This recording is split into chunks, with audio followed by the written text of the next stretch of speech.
A blind man walks into a restaurant and sits down. The waiter, who is also the owner, walks up to the blind man and hands him a menu.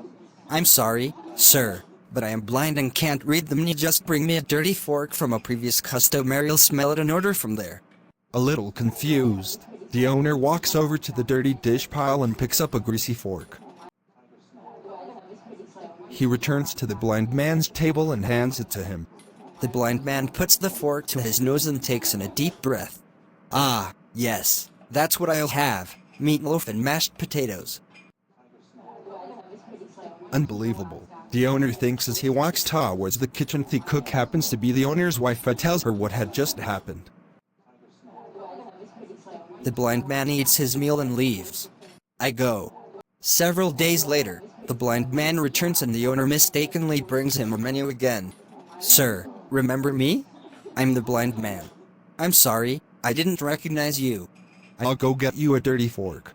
The owner retrieves a dirty fork and brings it to the blind man. After another deep breath, the blind man says, "That smells great. I'll take the macaroni and cheese with broccoli."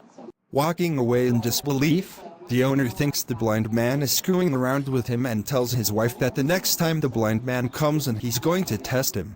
The blind man eats and leaves. He returns the following week, but this time the owner sees him coming and runs to the kitchen and tells his wife, "Mary, rub this fork on your panties before I take it to the blind man."